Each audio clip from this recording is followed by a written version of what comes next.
gagawin naman natin, yung kaninang in-spray nating mango, papakulan ulit natin siya.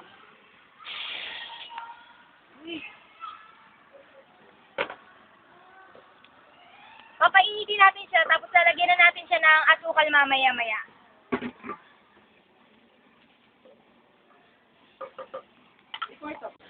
Okay, kumukulo na yung ating mango, kaya ilalagyan na natin siya ng asukal.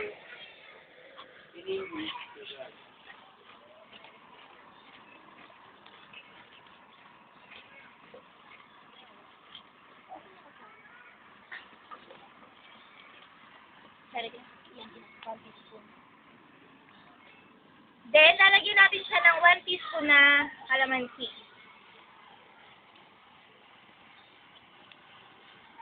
Mix it until it becomes